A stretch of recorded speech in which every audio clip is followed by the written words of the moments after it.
एक कारीगर और उसके बेटे की कहानी। हमेशा सीखते रहना चाहिए।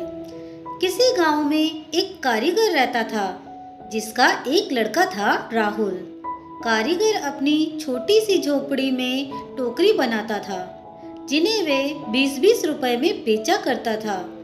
अब कारीगर बूढ़ा हो चुका था। उसने सोचा कि मैं अपने बेटे को ये टोकरी बनाने का काम सिखाता हूँ। कारीगर ने अपने बेटे से कहा कि तुम टोकरी बनाना सीख लो। मैंने तुम्हारे दादाजी से सीखा है। ये काम हमारी पीढ़ियों से चला आ रहा है। अच्छा काम है। राहुल भी मान गया टोकरी बनाने का काम सीखने को। कारीगर ने बेटे को टोकरी बनानी सिखाई और उसे बाजार में बेचकर आने को कहा। राहुल टोकरी को लेकर बाजार गया और बेचकर आया ही था कि पिताजी ने पूछा, उदास क्यों हो?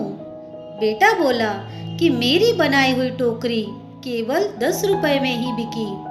पिताजी ने कहा, चलो कोई बात नहीं, आज तुम्हें और अच्छी टोकरी बनाना सिखाता हूँ। पिताजी ने और अच्छी टोकरी बनाना सिखाई और उसे बाजार में बेचने को कहा। राहुल टोकरी लेकर बाजार गया और अपनी बनाई टोकरी को 15 रुपए में बेचकर आया। राहुल अब भी उदास था। पिताजी ने फिर उदासी का कारण पूछा तो उसने कहा कि मेरी टोकरी केवल 15 रुपए में ही बिकी।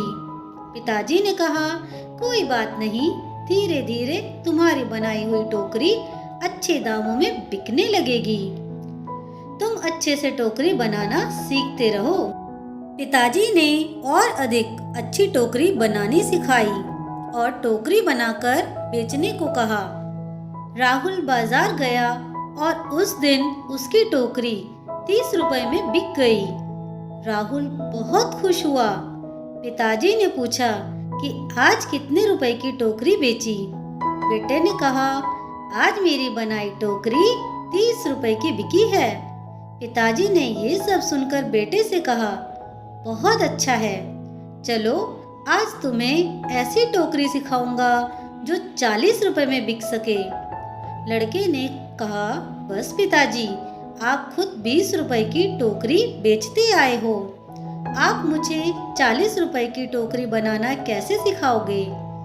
आप रहने दो, आपसे ज्यादा रुपए की टोकरी तो मैं बनाना जानता हूँ। इतना सुनकर पिताजी ने कहा, ऐसा ही कुछ मैंने भी कहा था जब मेरे पिताजी खुद 15 रुपए की टोकरी बेचते थे और एक दिन मेरी टोकरी 20 रुपए में बिक गई।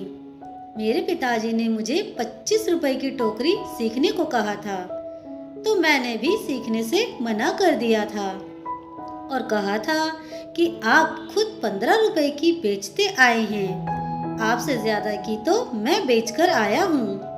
और तब से जीवन भर 20 रुपए की ही टोकरी बेचता रहा क्योंकि उससे ज्यादा की टोकरी में सीख ही नहीं पाया।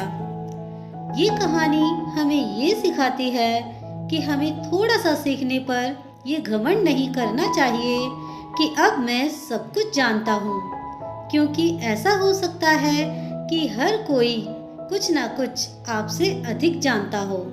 हमें हमेशा कुछ ना कुछ सीखते रहना चाहिए। दोस्तों, आपको ये कहानी कैसी लगी मुझे कमेंट करके ज़रूर बताएं। अगर कहानी अच्छी लगी हो तो प्लीज़ इसे लाइक, शेयर और मेरे चैनल को सब्सक्राइब करना ना भूलें। धन्यवाद।